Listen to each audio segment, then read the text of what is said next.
Great. Good morning, everyone. I hope that you are doing well and staying safe in this weather. I'd just like to welcome all of you here. Thank you for taking the start of your week to spend time with us on such an important topic. I'd also like to acknowledge all of the challenges that we continue to see with school shootings, including our most recent school shooting that we've seen across this country. And as some of you may know, there are also red flag alerts, and red alerts, red alerts, I'm sorry, that have continued to occur throughout North Carolina. In particular, in Durham recently, there was yet another code red. And so as we move through, we really do understand the importance of this task force and really appreciate you taking the time to be here today to talk about such an important issue.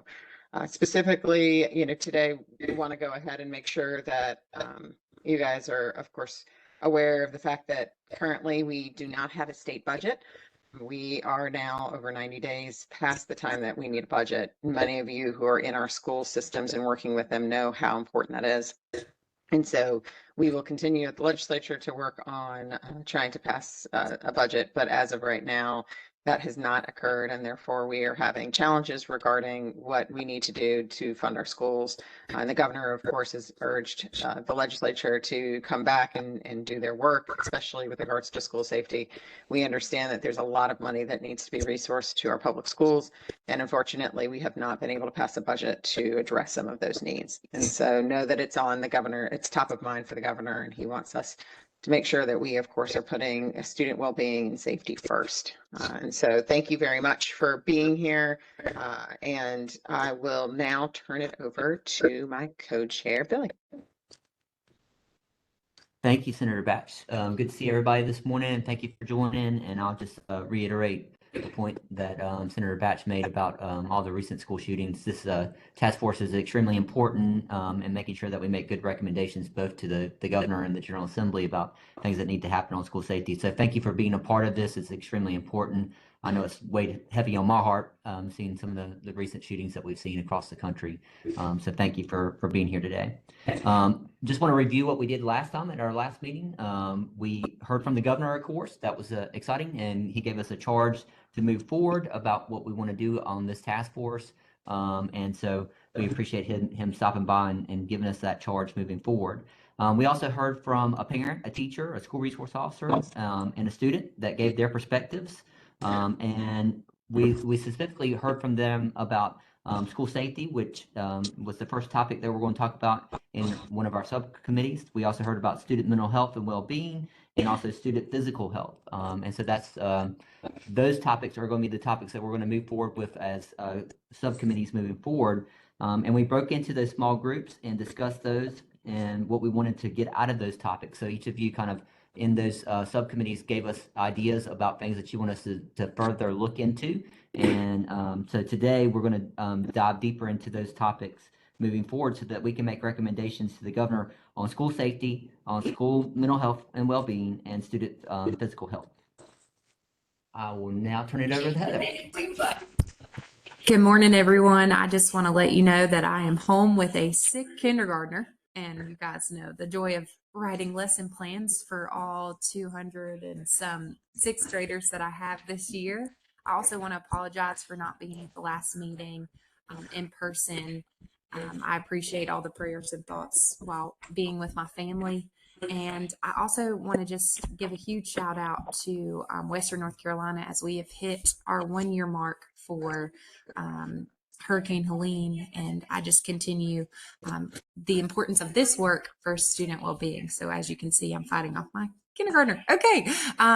So what we are going to be doing today is with our work today, is looking at our desired outcomes and really talking about what worked well and what we could do better. So one of the things that we looked at for our feedback from last meeting, and I know that Billy just went over that, but for today, based on that feedback, what we're going to be looking at for our desired outcomes is we really want to learn more about our topic areas from experts. So we're very excited that during our small group sessions, we will have experts in each of those fields sharing with us. And then after we have that expert knowledge and all that shared with us, what we will be doing is we will be discussing in small groups about the current state of the topic area in North Carolina schools. And so we will have facilitators in those breakout groups. And we want to make sure that that 90 minutes is really important for us to see the work of our professionals as well as the input from our small group. At the end of that, we will share out and then we will have our closing. So I'm going to hand it over to Senator Batch. I again apologize for my wonderful and beautiful 5-year-old as we deal with sickness. All right. Well, I'd like to take the time to, of course, remind everybody about the conflict of interest statement that we have. In accordance with the State Government Ethics Act, it's the duty of every advisory council member to avoid both conflicts of interest and the appearance of conflicts of interest. If any advisory member has any known conflict of interest or is aware of the facts that might create the appearance of such conflict with respect to any of the matters coming before the advisory council today, please identify the conflict or the facts that might create the appearance of conflict to ensure that any inappropriate participation in this matter may be avoided. If at any time any new matter arises in a conflict of, for you to have a conflict of interest in this meeting, please be sure to identify that at that time. And so at this time, I'd like to ask if anyone has a conflict of interest. All right, and for those who are in the public, please note that you can always make public comment. And at the advisory council page that we have, we are live streaming. The materials, of course, are included in every meeting that we have. And we would love to hear your thoughts in this process. So we encourage you to go ahead and make your comments known, and we will, of course, monitor that. Without further ado, Billy, I'll pass it back to you. All right, thank you, Senator Batch. So as a reminder, like we described, we broke up into those 3 groups last time: the school student safety, the well-being, and the mental health subgroups. And in those topics areas, each of you kind of put together some ideas of things that you wanted us to discuss during upcoming meetings. And so what we've done today is we've got some people to provide expert knowledge on each of those perspectives. Based off of the topics that you guys raised in your meetings last times in those subcommittee meetings. So what we're going to do is we're going to break up into those subcommittees, and each of those subcommittees will receive one of those presentations from those experts that will begin by reviewing part of, and once we've done the presentations, we'll begin by reviewing part of the literature review in each of those topic areas, and included. So those that literature review will eventually be included in the governor's report that we'll produce out of these subcommittees. And so this will be an opportunity to start that conversation. Staff will help facilitate the groups that will lead you through some questions and get your feedback on the current draft of the literature review that we've put together in each of these topic areas, and to continue to talk about the strengths of that and strengthen that literature review moving forward. So first, you'll get the presentation from the expert that will be on one of the topics that you guys asked for at the last meeting, and then we'll facilitate that conversation around the literature review on those individual topics, and we'll come back together after those two areas are done in those subcommittees. So Heather. Yes, so these are our small groups. So if you weren't at the meeting, these are the groups that you will be in. Remember, group 1 is our student safety, group 2 is our student well-being, and group 3 is our student physical health. You will see each of the facilitators are listed there, as well as our presenters. And so if you are upset that you're not going to be able to hear about student safety because you're in group 2, we are going to have the opportunity to share out at the end to be able to hear about some things that are happening there. Each of our groups will be for an hour and 25 minutes, so 85 minutes total. And then on this next slide, you are going to see the directions for each of those groups. And you have received an email from Elena. We're so thankful for her. She actually sent it again and should be at the top of your email. It has a small group link that you will go specific to those groups. And if you unfortunately don't have that email, it's going to be placed in the chat as well. Look at her, she's wonderful. And you will join that small group link and follow the facilitator's directions. So members of the public who would like to observe the small groups may use the links to join the small groups on our website. And then at the end of the small group, we will come back together in this main group link, which is in your calendar. So notice that you're going to be going between two different links. So we're going to get out of this link, go into our next link, and then at the end, we will join back as a whole group. So Senator Batch, I think you're gonna send us off. Well, that's at the end, but go ahead and find your link and we'll go. Does anybody have any questions before we go in small group?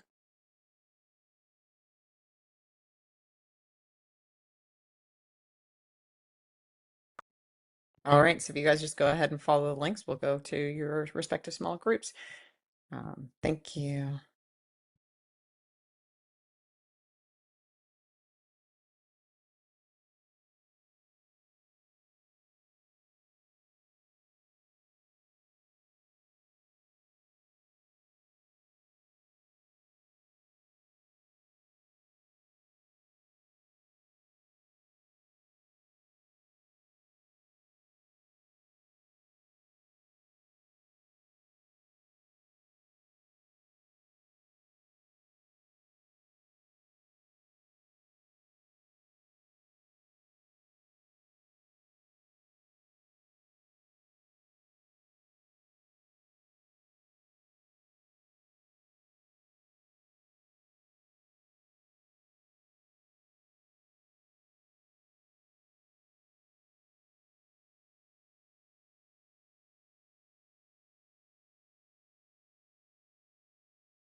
authority to do it.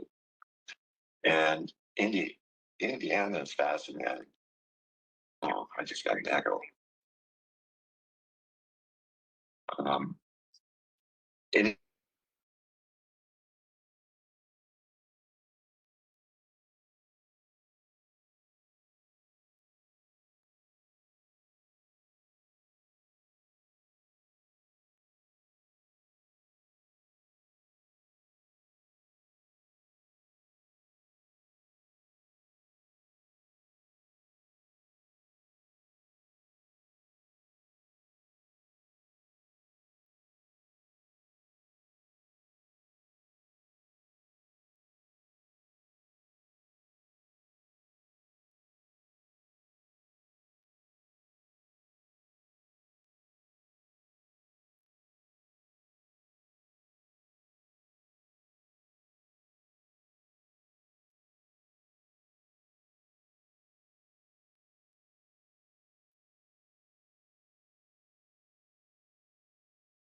I give a few minutes for everybody to get back onto the main link, and then we'll get started.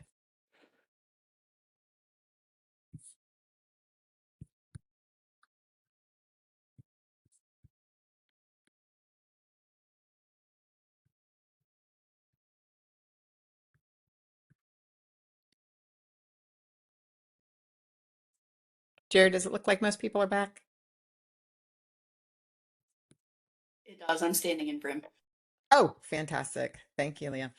All right. So I know that if you were like my group, that time flew by very quickly and we did not have enough time to answer all the questions. I think our last question, we probably only had 30 seconds to answer. So we had a lively group and we look forward to hearing what each group learned in this process, recommendations, etc. And so what I want to start out with is just, we're going to do a share out. And so if you could have the person in your group that was taking notes, go ahead and share what topics and information that you learned from your presentation, that would be great. And so why don't we go ahead and start with student safety?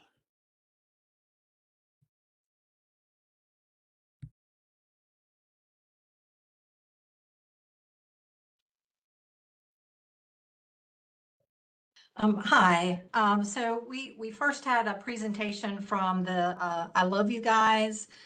They're a foundation that does training regarding school response to crises in schools, and also school reunification following an incident. And standard response protocol. They are across the country and across the world, and we had a lot of questions regarding the type of training that they do, and they provide guidance and training, very extensive and evolving training all across the world. And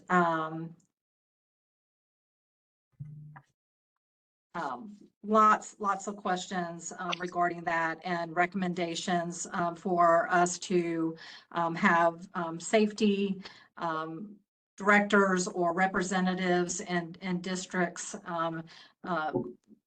across our school districts across the state, which we feel like that we have now, but probably need appropriations to have to help with the items that we would help to deliver that training.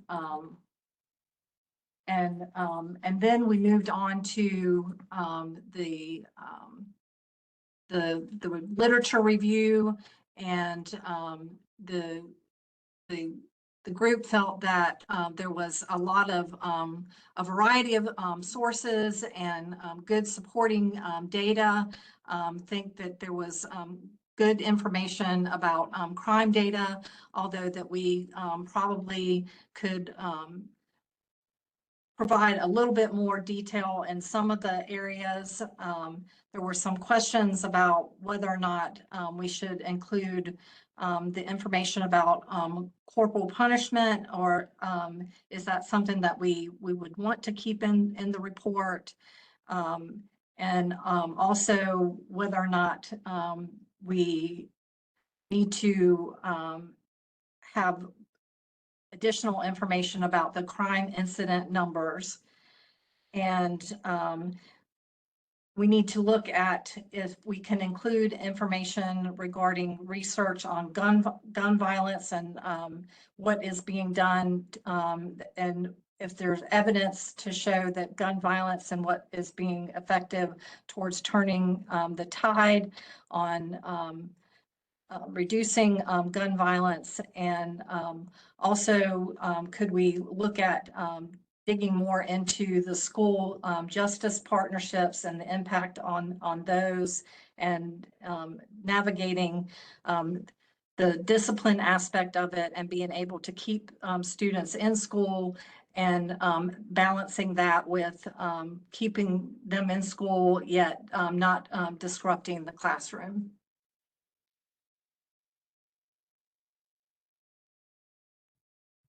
All right, thank you very much.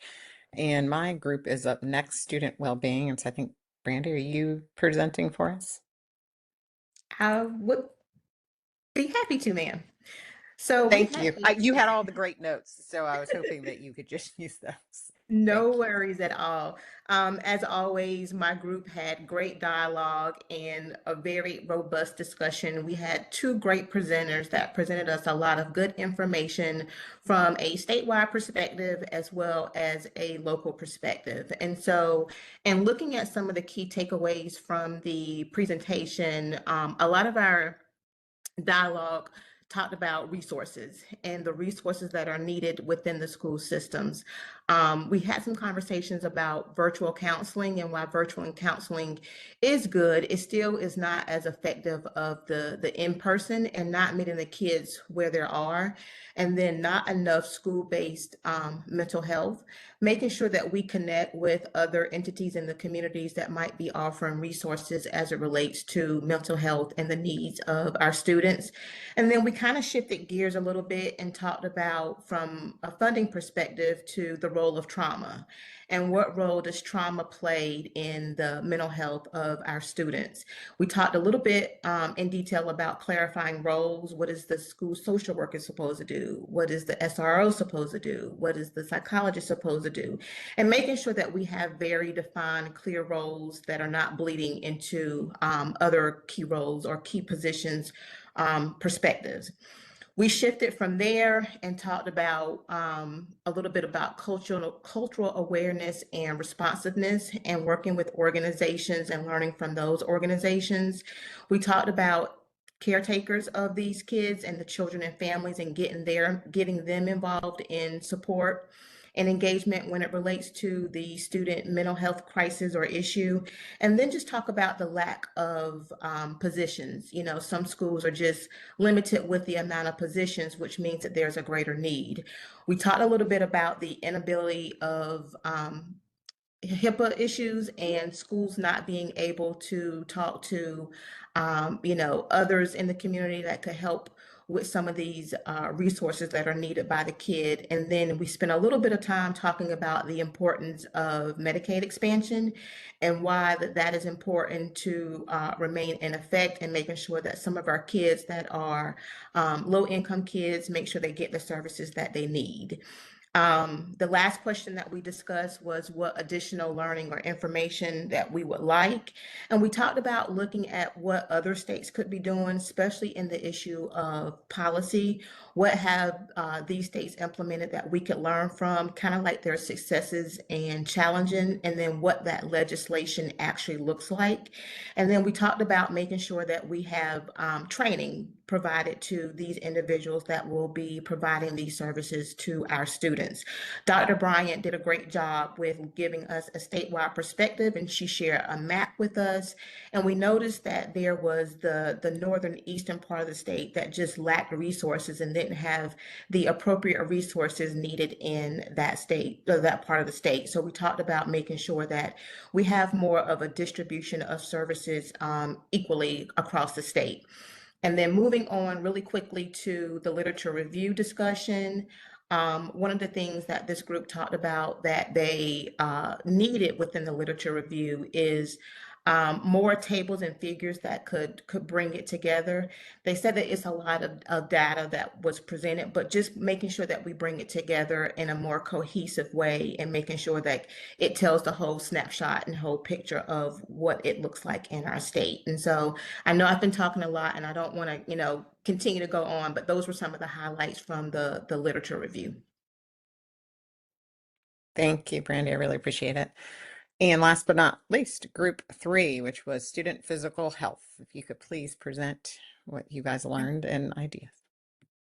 Yeah, thanks, y'all. We had a great opportunity to hear from Rachel Finley from the Department of Public Instruction, who manages all the child nutrition programs in the state, because the group is really interested in hearing about child nutrition across the state. We also had Tammy Reinhard, who joined us from Elizabeth City. She's the director for her school system, and they give a really interesting, eye-opening presentation about how school nutrition programs work in North Carolina and the amazing things that are happening in North Carolina and the serious challenges that they face as enterprise programs, meaning they have to make anything that they incur as cost. And so it's a really tricky program to run.